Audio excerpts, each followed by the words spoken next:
Boa tarde, mais uma vez. Pedimos desculpa pelo incómodo, mas tivemos a fazer uma alteração de última hora. O Dr. Daniel Menezes não poderá estar presente, será a enfermeira Cátia Furtado, a moderadora da mesa intitulada Desafios nas feridas de difícil cicatrização.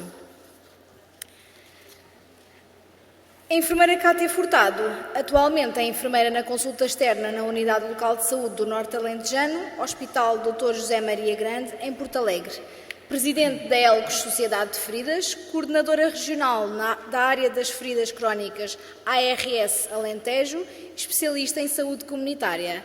Tem a palavra a doutora Cátia Furtado. Muito boa tarde a todos, bem-vindos a uma mesa complexa, desafios nas feridas de difícil cicatrização. Ainda agora estivemos a ouvir na conferência o professor Verdu, que os biofilmes são outra complicação, e vamos aqui falar de 3 temas muito importantes: gestão da dor, o problema da infecção e a intervenção do podologista. Comigo na mesa tenho o Dr. Paulo Pina, que irá falar sobre a gestão da dor, doutorando em Medicina, mestre em Cuidados Paliativos, pós-graduado em Medicina da Dor, pós-graduado em Bioética, pós-graduado em Geriatria, em Gerontologia Social. Possui competência em Medicina da Dor pela Ordem dos Médicos, membro da equipa intra-hospitalar de suporte em Cuidados Paliativos e da Clínica da Dor do IPO de Lisboa, consultor do Hospital Residência do Mar, médico especialista em Medicina Interna e médico da Casa de Saúde de Idanha Nova. Será o primeiro palestrante porque, por motivos de agenda, terá que sair imediatamente a seguir à sua conferência e as perguntas que forem necessárias fazer, peço que façam logo a seguir ao Dr. Paulo Pina preferir a sua palestra. A seguir teremos a falar de infecção a doutora Ondina Martins, licenciada em Ciências Farmacêuticas pela Faculdade de Farmácia da Universidade de Lisboa, especialista em Farmácia Hospitalar pela Ordem dos Farmacêuticos, pós-graduada em Tratamento de Feridas e Viabilidade Celular, iniciou a atividade profissional nos serviços farmacêuticos do Hospital dos Capuchos, posteriormente exerceu funções no Hospital Fernando da Fonseca e integrou também os serviços farmacêuticos de região de Lisboa, onde desempenhou funções até 2008. Desde fevereiro de 2008 desenvolve a sua atividade nos serviços farmacêuticos do Hospital dos Lusíadas, em Lisboa, onde é coordenadora. Integrou os órgãos sociais do GAIF, tendo participado em vários eventos relacionados com a área da ferida. Para nos falar da intervenção do podologista, temos connosco o Dr. Gustavo Pires, licenciado em Podologia em Podiatria pela Escola Superior de Saúde de Val de Sousa, mestre em Podologia Cirúrgica pela Universidade de Barcelona, licenciatura em Enfermagem pela Escola Superior de Saúde da Guarda, pós-graduação em Supervisão Clínica pela Escola Superior de Saúde de Val de Sousa e desenvolveu a sua carreira no âmbito da podologia no British Hospital. É enfermeiro na Casa de Saúde Bento Meni, na Guarda, e atualmente é podologista na Casa de Saúde de São Mateus, também na Guarda. Muito obrigada aos 3 conferencistas por estarem aqui connosco e passo de imediato a palavra ao Dr. Paulo Pina.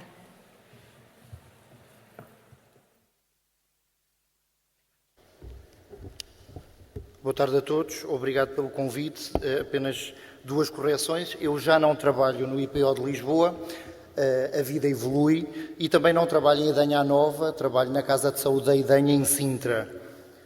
Ora, venho-vos falar da gestão da dor e venho-vos falar de uma doença chamada dor crónica. Todos nós estamos habituados a olhar para a dor como sendo um sintoma. Desde 2001, Portugal assinou uma petição no Parlamento Europeu dizendo que toda a dor que existe há mais de 3 meses não é um sintoma, é uma doença. Não estamos habituados a codificar dor crónica, no entanto, o ICD-9, o ICD-10, o ICPC-2 têm dor crónica como doença, que existe para além do diagnóstico que a causou. Ou seja, é possível ter um cancro, que é diferente de ter dor oncológica, é possível ter uma ferida, que é diferente de ter dor associada à ferida. Portanto, não fomos treinados aqui há uns anos para falar destas coisas e é disto que eu vos venho falar. Pertinência de pôr uma sessão sobre dor num congresso como estes.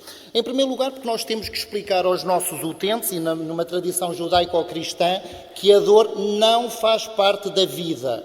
A dor aguda alerta ao corpo. Quando eu tenho um trauma, eu tenho uma indicação de dor.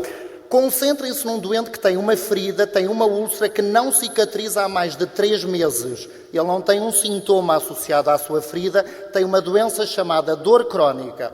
Enquanto o profissional de saúde não entender isto, o leigo jamais vai entender, porque Jesus Cristo sofreu na cruz. Logo, eu tenho o que mereço, porque sou um mau fiel. Portanto, é assim que um português olha para a sua dor e o político põe mais um imposto e nós pagamos, porque dor nós podemos suportar sempre mais um bocadinho.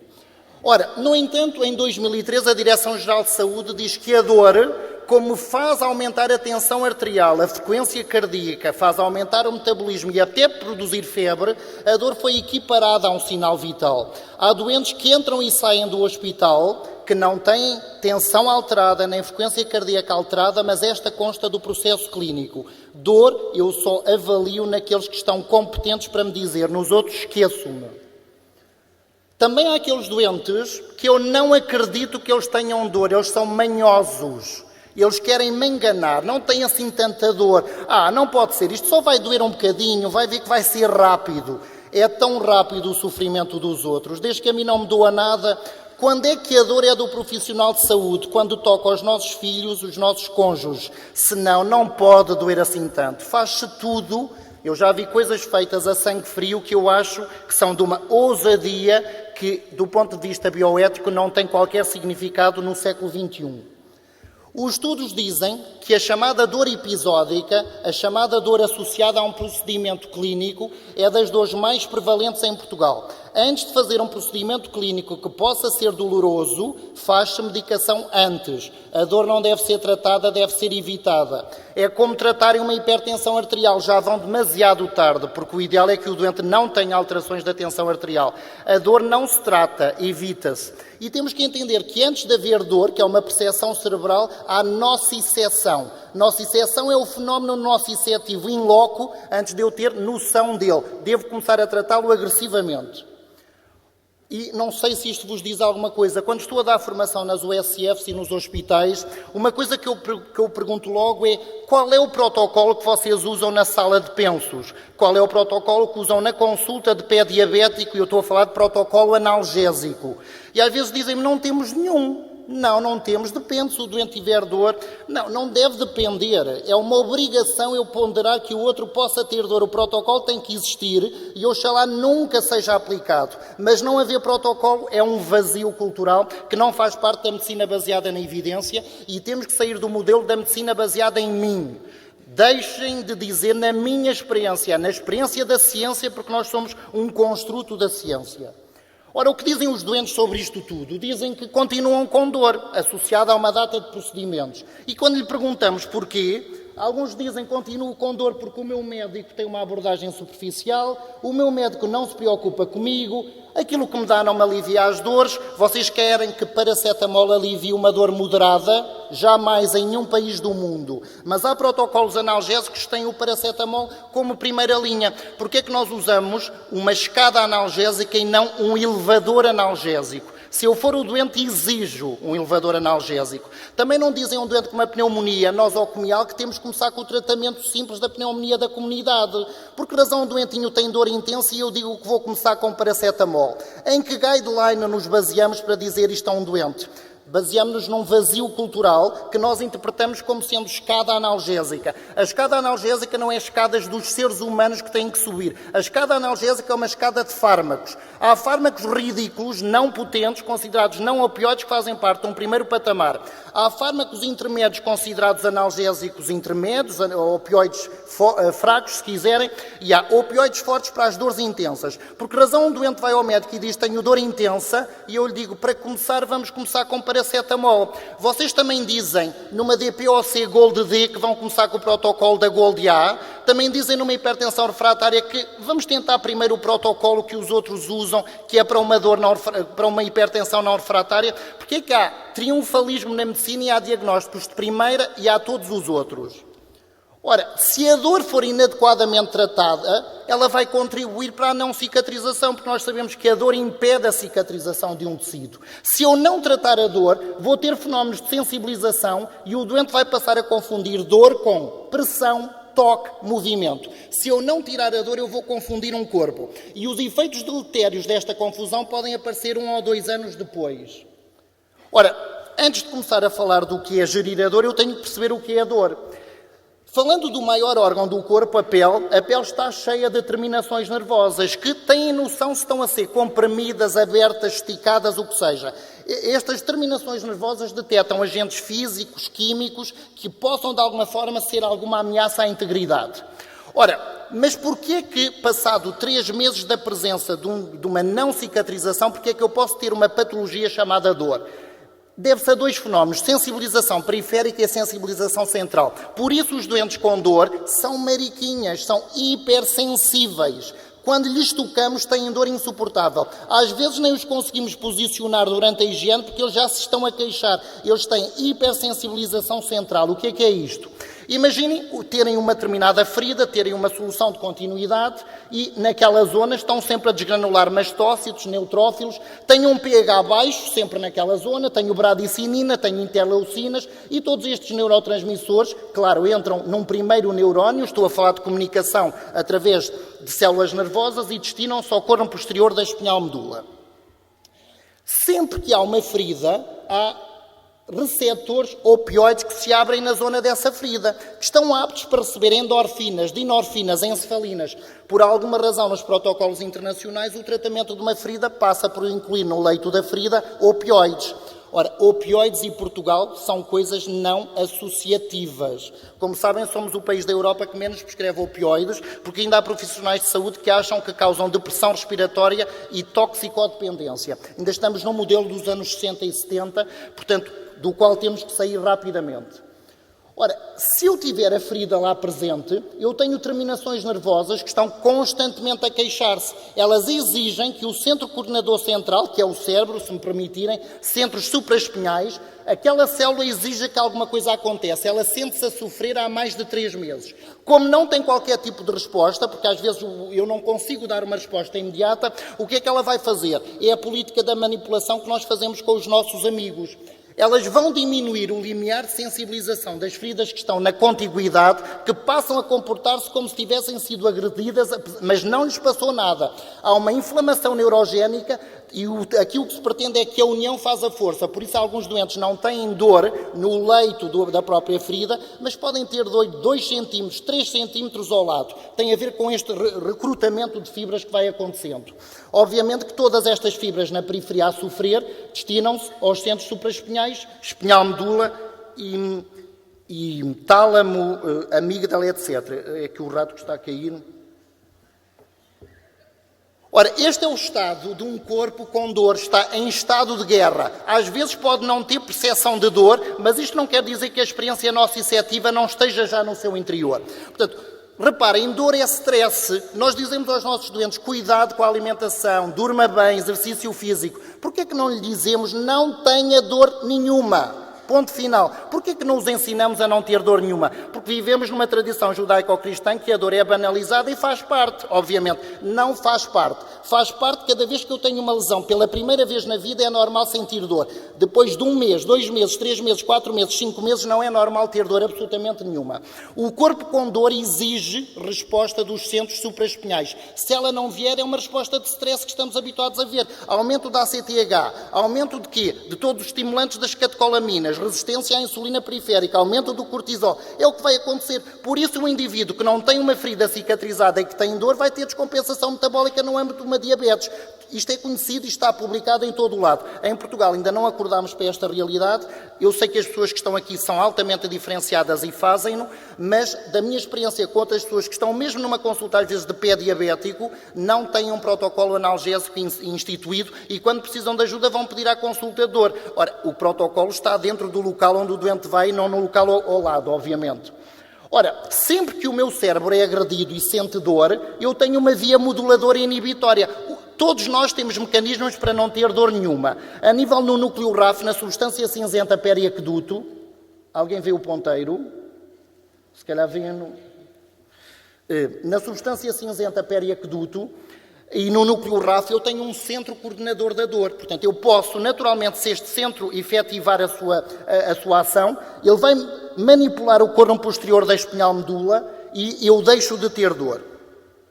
Ora, para modular a minha dor, independentemente da vontade do prescritor e do médico, o que é que o meu corpo faz? O meu corpo sabe que a forma mais rápida de ficar sem dor é lançar para a fenda sináptica noradrenalina, serotonina, endorfinas, dinorfinas. Porquê? Porque fazem bloqueio pré e pós-sináptico, fazem bloqueio da passagem do sinal. Portanto, se eu tiver endorfinas na fenda sináptica, não vou ter transmissão. Ao mesmo tempo, o meu corpo vai inibir a recaptação da noradrenalina e da serotonina. Falo naturalmente ou com a ajuda de antidepressivos deste tipo, porque a noradrenalina e a serotonina são inibitórias no mundo da dor. Ora, se eu não atuar precocemente, o que vai acontecer é uma sensibilização central. O que é este mecanismo da sensibilização central? Quando eu presinto que há muita nocicepção à periferia, há um receptor que é o receptor NMDA. Imaginem que eu estou a apontar para ele, está bem? Portanto, usem a abstração. O receptor NMDA, que está na sua posição inativa, quando sente que muita coisa está a acontecer na periferia, ele fica no seu estado ativado. E o que é que acontece quando o receptor NMDA deste lado aqui está ativado? Ele manipula a síntese proteica e passa que o fígado deixe de produzir albumina e passa a produzir proteínas de fase aguda. Vai haver aumento do PCR, vai haver aumento de substância amiloide, estamos no âmbito da imunoinflamação. Ao mesmo tempo, o receptor NMDA, quando está ativado, perturba o equilíbrio entre proto-oncogenes e anti-oncogenes. Hoje em dia sabemos que a presença de dor contribui para o desenvolvimento de uma célula tumoral. Também, ao mesmo tempo, a ativação do receptor NMDA vai alimentar a enzima ciclooxigenase à periferia e aquilo que deu origem perifericamente a estes mecanismos centrais vai alimentar-se por retroalimentação. Ao mesmo tempo, a sintetase de óxido nítrico fica aumentada e eu vou ter vasodilatação para que estes produtos cheguem exatamente a todo o sítio. Portanto, é isto que vai acontecer. Também o mais dramático é isto. Quando eu tenho muita presença de dor, automaticamente o receptor μ que existe na periferia e dentro da ferida começa a ser bloqueado. E o que é que acontece a partir de agora? O doente deixa o efeito das endorfinas, das dinorfinas endógenas, é bloqueado, não respondem. É o típico caso de um doente que tem dor e eu dou-lhe bolas de morfina. E depois dizem os colegas, não faz nada. Não faz nada, pois não. Porque se eu deixar uma dor evoluir muito, vou precisar de altas doses de opioides, podia tirar a dor precocemente, às vezes com um tramadol de 37,5 e outras vezes não consigo porque deixei a dor crescer tanta que eu tenho um bloqueio do receptor μ e vou precisar de altas doses de opioides com grande toxicidade. Porquê? Porque eu deixo os opioides para mais tarde. Porque eles dizem, tazobactam pode ser hoje, imipenem também. Opioides não. Vamos esperar um bocadinho e vamos fazer aqui 3 meses de paracetamol, 4 meses de anti-inflamatório não esteroide e vamos esperar, depois logo vemos, porque não é filho meu, obviamente. É o filme do Heteroscola, são feios, porcos e maus. Não sei se viram esse filme, recomendo também na bibliografia. Ora, o que é que eu faço para tratar uma dor? Primeiro é o que diz o protocolo inglês que foi adaptado pela Direção-Geral de Saúde, não é? O seu doente comunica, então pergunte-lhe, tem dor? Ou no final do procedimento vai com dor para casa? Durante o tempo que está em casa tem alguma dor? Se tiver, trate-a. Se não sabe tratar, peça ajuda, obviamente, mas eu acho que os protocolos têm de estar junto de quem trata estes doentes. Se o seu doente não comunica, não é por isso que não tem dor, faça-lhe uma prova analgésica. Dê-lhe um analgésico e logo vê se a expressão facial dele, o comportamento corporal ficam mais abertos. É tão fácil chegar à dor nos outros quando amamos os outros. É extremamente fácil. No amor tudo é possível. A maioria das dores não é só uma dor inflamatória. A maioria das feridas tem dores mistas. Tem dores de componente nociceptivo e de componente neuropático, porque além da agressão que eu tenho e da pró-inflamação que eu tenho terminações nervosas que foram de alguma forma interrompidas e ameaçadas. A OMS diz que para tratar a dor eu uso vias orais ou transdérmicas, essencialmente. Nós não damos uma intramuscular para tirar a dor de ninguém, a não ser que estejamos a tratar da sogra e não estejamos uma grande intimidade com a sogra. Ou com o inimigo, porque nós não damos uma intramuscular a quem amamos. A intramuscular, o que é que eu faço com uma intramuscular? Vou causar uma lesão de um tecido. Então, se eu tenho imunoinflamação, tenho N prostaglandinas em circulação quando dou uma intramuscular, tenho N mais K. Está em todos os livros.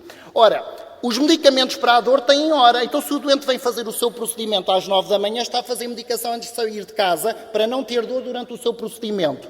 Ora, tenho que olhar para o meu doente, está hidratado ou não está hidratado? Tenho que lhe dar indicações escritas. E depois outra coisa muito importante, o tratamento para a dor, o tratamento para a dor não tem a ver com a gravidade da lesão.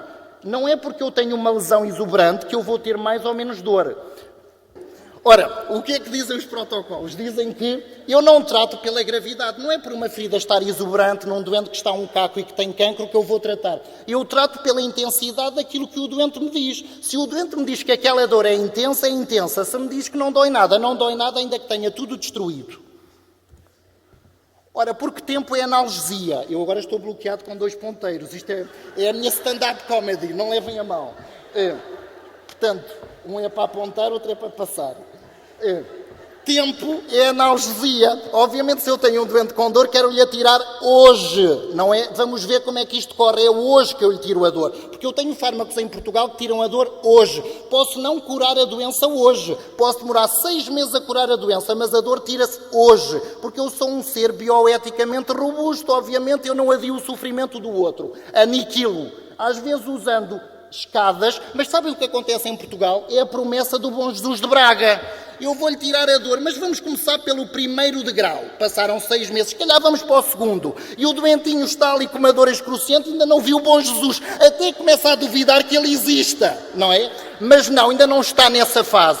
Quando o doentinho está semi-morto, é mais do coveiro do que do profissional de saúde, aí já posso usar opioides.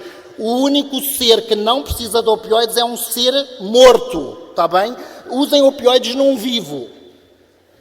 Ora, o que é que diz a triagem analgésica? Diz assim, se à vossa frente tiverem um doente com dor ligeira, também este ponteiro já foi. Também o veem. Facilitam-me a vida que assim só passo slides. Ora, se eu tiver uma dor ligeira, o que é que diz o protocolo? Na dor ligeira, use não opioides, paracetamol, diclofenac, o que quiserem. Eu acho que a medicação para a dor ligeira é de uma parafarmácia.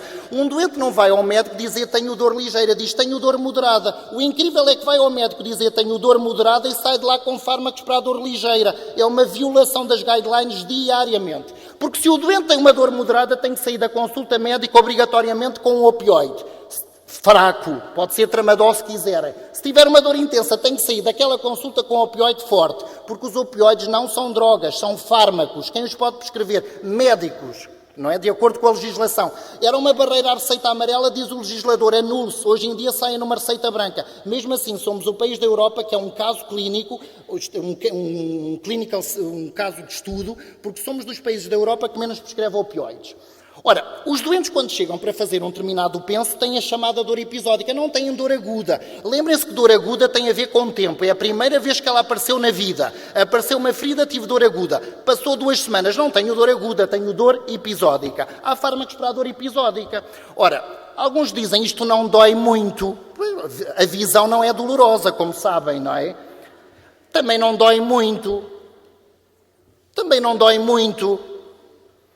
Ora, o que é isto da dor episódica? Quando um doente tem uma dor, eu tenho que tratar a dor de base. Imaginem que está ali o ponteiro naquela parte azul, está bem? E quando ele tem episódios de dor, eu devo prescrever um fármaco que tenha uma ação imediata. Aquilo que me acontece, o que eu vejo às vezes, é que o doente leva um SOS para casa, mas há de fazer efeito passado 2 ou 3 horas. Ora, se eu tenho dor agora, o SOS é para fazer efeito na próxima meia hora. Não é quando eu já não tiver dor nenhuma. Ora, qual é o melhor fármaco para usar perante um episódio de dor? Morfina, obviamente subcutânea, não é preciso canalizar nenhuma veia. Dizem morfina já. Ora, é o grande tabu da morfina que pode ser feito. O doente acabou de fazer um bolus subcutâneo, esperam 15 ou 20 minutos, continua com dor, faz outro. E dizem morfina não vai ficar agarradinho. Só se for ao médico por o amar, não é? Por ter ficado rapidamente sem dor. Porque, olha, quem não sabe, quando são 2,5 de morfina, multiplique por 10. 2,5 miligramas de morfina subcutâneas equivale a 25 miligramas de tramadol. É 1/4 da ampola de tramadol. Mas o tramadol é aquele fármaco que eu dou a ampola inteira porque é muito bom. Morfina dou só metade ou quartos porque é muito perigoso. Ora, 2,5 de morfina é igual a 25 de tramadol. Não querem dar morfina? Deem tramadol 25 miligramas, faz a mesma coisa. Se não quiserem dar subcutânea, que é a forma mais rápida, tem os tramadóis orais, em gotas, em soluções, que tem que estar prescrito antes do doente vir fazer o penso, não é durante. É fazer meia hora antes, para quando eu começar a limpar, a retirar, ele não ter dor nenhuma. Também posso usar as morfinas de ação rápida, qualquer médico as pode prescrever. Oramorf ou Severdol. Fazem efeito imediato, ao fim de meia hora o doente não tem dor nenhuma. Também se o vosso doente tiver cancro, e aqui abro uma exceção, porque atualmente na sociedade moderna há um privilégio para a doença oncológica, a discriminação positiva. Se o vosso doente tiver cancro, tem acesso a produtos que fazem efeito em 5 a 10 minutos, que são os fentanilos, transmucosos, sublinguais, o que queiram. Para terminar, vou falar dos chamados opioides. Alguém viu a minha água? Ora, opioides tópicos, o que é isto dos opioides tópicos? Dizem os estudos, o meu objetivo quando eu ponho um opioide no leito da ferida não é tirar a dor agora, é de sensibilizar o leito para que a cicatrização possa acontecer de forma mais natural. Ora, a hipótese que é lançada é que, no fundo, se eu puser um opioide no leito da ferida que é compatível com qualquer nitrato, com qualquer produto que possam querer pôr no leito da ferida, vai haver um aumento da sintetase de óxido nítrico, vai haver mais vasodilatação, vai haver mais oxigenação dos tecidos. Há vários protocolos que são lançados com o uso dos opioides dentro do leito das feridas, desde o final dos anos 90 que há vários, vejo usá-los poucos em Portugal. A nova revisão que aparece há muito pouco tempo, uma revisão sistemática da literatura, diz que realmente o mais rápido para tirar uma dor e para desensibilizar um tecido é um opioide no leito da ferida. Há estudos randomizados controlados, há casos clínicos que são relatados com vários tipos de equipas a tratar úlceras de pressão, úlceras venosas, insuficiências arteriais, o que seja. O protocolo é o mesmo, usa-se para as mucosites, feridas na boca, ferida no lábio, ferida na perna, onde queiram. O que é preciso é que o vosso doente tenha dor moderada a insuportável. A melhoria da dor, dizem os estudos, que é rápida, portanto, vejam, antes do tratamento o doente vem com uma dor de 6 numa escala de 0 a 10, depois de fazer algum tempo de um gel de morfina no leito da ferida, a dor vai diariamente diminuir até desaparecer completamente. Podem preparar uma solução que é estável num frigorífico, para quem trabalha na comunidade, é preparar uma solução que contenha uma ampola de 10 mg de morfina, portanto uma ampola que se parte e que se deita, diluída em 8 gramas de um hidrogel qualquer que queiram. Vão produzindo uma massa de acordo com o espaço onde têm que besuntar. É o primeiro contacto com o leito, deve ser esta pasta de hidrogel com morfina, e preparada no ambulatório é estável durante 7 dias. Obviamente, se for preparada num ambiente da sepsia major, pode estar estável num frigorífico durante 28 dias. Ora, alguns efeitos adversos desta solução, dizem os estudos, pode ser algum ardor, mas que não sabemos se é exatamente da morfina, se é do hidrogel. O que é que temos que fazer? Se a úlcera é de grau 2 ou 3, dizemos que a solução não tem que estar tão concentrada. Se for uma úlcera de grau 4, mais concentrada, mas a concentração varia entre 1 a 2%, com 10 mg de morfina para 5 gramas de hidrogel, ou 10 mg de morfina para 8 a 10 gramas de hidrogel. Lembrem-se que também, no leito da ferida, vai haver a chamada dor mecânica ou dor inflamatória. E esta dor vai ficar lá para além do procedimento e pode estar durante a noite, pode estar quando a pessoa põe um sapato, o que seja. Então, de base, também o doente tem que levar um opioide. Portanto, e este opioide, se a dor for moderada, é insuportável, obviamente. Se a dor for ligeira, o tratamento é um analgésico comum. Tramadol. Eu sei que muitas pessoas gostam do tramadol, mas no muito idoso o tramadol não é o melhor fármaco para além de explotar epilepsia, porque ele diminui o limiar convulsivo. A Sociedade Americana de Geriatria, nós em Portugal não temos geriatria como especialidade, a Sociedade Americana de Geriatria diz que num idoso nunca deve ultrapassar os 150 mg. Então o que é que eu faço se eu já estou nos 150 mg? Eu tenho que dar o salto para aquilo que é inominável, que é um opioide forte, porque com 150, mas 150 de tramadol, para quem não tem muito hábito de usar, corresponde, se dividirem por 5, a 30 mg de morfina. Não há nenhuma diferença entre fazer MST 10 mg de 8 em 8 horas, de Tramal 50 de 8 em 8 horas. Não há diferença nenhuma em termos de equipotência. Só há diferença no princípio ativo. Mais a diferença no prescritor, que acha que está a passar um fraco e que o outro é muito forte. Mas eles são equipotentes. Ora, sulfato de morfina, o célebre MST, tem um despacho, por isso antigamente tinha uma receita, porque o doentinho vai pagar provavelmente menos de 2 euros em tratamento mensal, paga mais com o tramadol, porque a comparticipação não é tanta, como sabem, e temos também, com estudos feitos na dor neuropática, a buprenorfina. A buprenorfina tem uma função anti-hiperálgica, é um transdérmio que é colado 2 vezes por semana, e portanto no muito idoso é um esquema muito cómodo, não tem interações com os outros fármacos, e um doentinho que faça, por exemplo, pega num emplastro de buprenorfina, se cortarem em 4 partes, se usarem 1/4 do emplastro, isto equivale a zaldear de 8 em 8 horas. Então não é melhor andar com o emplastro mudado 2 vezes por semana do que fazer tramadol mais paracetamol de 8 em 8 horas? Para mim era o que eu queria já, não é? E o preço mensal é inferior a 2 euros, o vosso doente vai dizer que sim também. Mas não é o que acontece em Portugal. Isto são dados do ano passado. Portugal é um estudo na Europa, porque é dos países da Europa com mais fobia. Aliás, há 2 artigos que saíram no BMC sobre a opiofobia dos portugueses. Quer dos leigos, quer dos não leigos, temos uma opiofobia que circula pelo país. É típica dos países latinos, se bem que a Espanha prescreve 3 vezes mais do que nós, a Itália está um bocadinho melhor do que nós.